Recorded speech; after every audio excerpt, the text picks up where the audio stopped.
Hello, everyone. My name's Deshaun. Welcome to the Comic and Movie Show, and I am here to review Jessica Jones Season 2. Now, Jessica Jones is a part of the Defenders. The Defenders are a Marvel Netflix series with four different heroes: Iron Fist, Daredevil, Luke Cage, and Jessica Jones.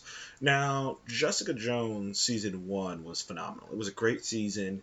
It's one of those shows that kind of like pushes a lot of norms out that you might have about like women in a movie in a show like this. Considering it's like a show about how to say this, the show touches topics that I couldn't fathom, and only honestly I was just only a woman could even think about that stuff. Like it battles with rape and things of that nature. And for a comic book show to battle with those kind of things was really groundbreaking when Jessica Jones came out. So I kind of gave that show a lot of credit for daring to go there. And I love the actress Christian Ritter who plays Jessica.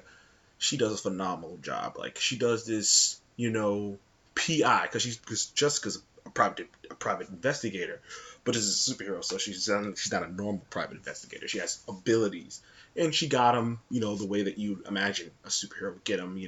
Her family was injured, like her family was killed in an accident, but she survived. Which season two is basically all about elaborating on that. But just in case you guys have never seen Jessica Jones is probably my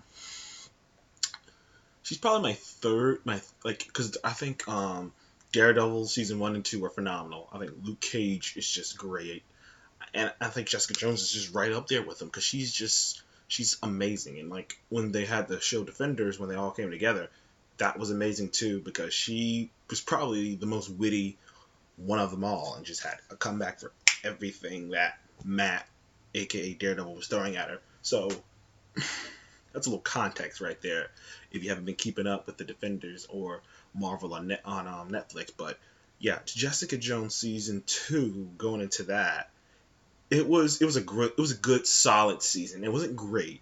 It wasn't like Daredevil season two because I thought Daredevil season two was just like so awesome, and maybe that's because it was so comic booky with the Punisher and Elektra. I was like, okay, that's cool.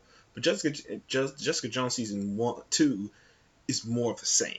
It goes more into Jessica's history. It goes more into the things she's been through, the trauma, the fact that she's never really sat down and like gotten over it, which is one of the things that the Marvel Netflix series can do very well. Is like people don't just get over things. I mean, no one really just gets over things. You never get over losing your entire family. You never truly get over being raped or being abused in the level that she was being abused on. Because just in case you're wondering, what I mean by this stuff is in season one, it was pretty much shown that she was kidnapped by a man named by the main villain of the season one, who was a fantastic villain, Kilgrave, aka in the comics, the Purple Man. Purple Man has the ability to make people do whatever he wants, and but the way his ability works is what's the most, should I say, devastating part. It's not mind control like you would think of mind control. When people say mind control, they think, oh yeah, you just suggest something to them and think Star Wars maybe. His ability is like a pheromone that seeps into your skin. So it seeps into your skin, and you have no choice but to do what he wants. And not only that, he makes you think that you want to do it. At least with mind control, you're like, I don't want to do what I'm doing, but I'm doing it. You know what I mean? But he makes you think you want to do it. So he's not only so when he rapes a girl, because he raped women in this show, but he does it, it's even worse. So spoiler alert, if you don't want to hear the ending of Jessica Jones season two one, when he dies at the end, it is so a hoorah moment. Honestly, like it was a hoorah moment. But I say he was a great villain because he had this slimy charm to him. Yet you knew who he was and you knew why he was like that. Then they explained it in the show. He's kind of the reason that season two isn't as great as it could be because he was such a compelling villain. He was such a villain that you just hated his guts because of what he did to Jessica and what he did to all these different girls. And I'm not gonna spoil anything. I'll let you watch Jessica Jones season one, but My personal being, Jessica Jones season 1's a 9 out of 10. It's not perfect. I don't think it's. I think Daredevil season 1's a 10, and I think Daredevil season 2's a 9.5. I think it's tied right up with Luke Cage because Luke Cage has his problems as well, but Jessica Jones had a consistent great villain throughout the entirety of it. And while Luke Cage, when Diamondback came on, I thought Diamondback was a little hokey to me. A little stuck in the '80s, like some of the movies that I might have seen when I was a kid. Like it was just like he's just taken right out of that. Cottonmouth was just so smooth and so great. They kept Cottonmouth that whole thing. It's fantastic, but it is what it is. But honestly, but on to Jessica Jones season 2. Gone on enough about the whole freaking universe, but Jessica Jones season 2 was a solid 8.5. It was a solid 8.5. 8 leading towards 8, but at times it's 8.5.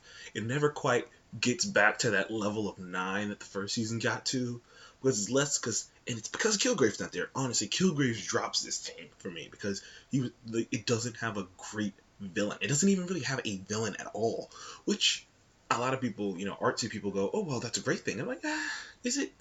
It's a superhero show, and I loved it. But the things that work, all the things that worked in the first one, still worked in this one. Jessica, Christian Ritter was still great. Her friend Patsy, Trish was still great, and she had a nice little arc going on, or a continuation of an arc. Goddamn, her employee, man, I always forget his name, but he was great, nicest guy on the planet. He has a nice little arc. Trinity herself, Hogarth, she has a nice little arc. Like every character is going through stuff. Problem is,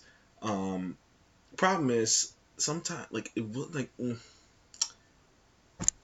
I don't know. Maybe it's because it was just so much around her. I've always said that I would just like to see a Jessica Jones show where it's not like where she's just investigating someone, like which just an investigation. It's not something personal. Because I feel like you can play it up like that. I like the way that the art of her looks in the promo when it first comes up. It's like an old school classic noir movie, but and it has scenes like that. But I wish they just leaned into it a little bit more. The noirness of it, just lean into it a bit.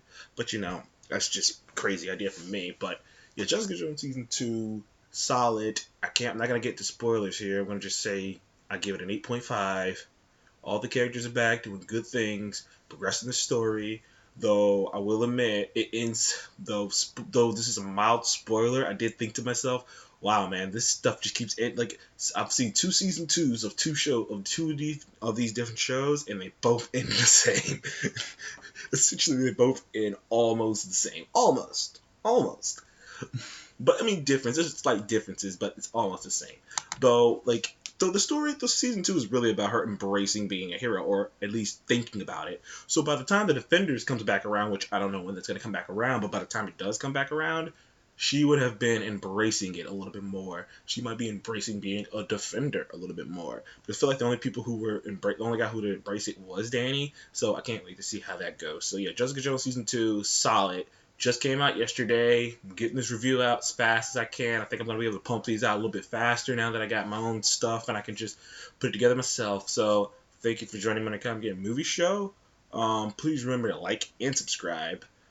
Who's your favorite Defender and what Netflix series do you want them to work on? You know what? Maybe I shouldn't say that because Disney's got that streaming service coming out, so it's probably not even going to be a Netflix series. Like, I wonder, are they going to just pull it and just put it on their Disney streaming service and just put it in the section where I don't know. Whatever one they do, it's cool with me. It's just whatever. What is your favorite show? Let me know. Please remember to like and subscribe, and I will see you on the next one, my friends. Thank you. Have a good one. Oh, snap. I think I paused it.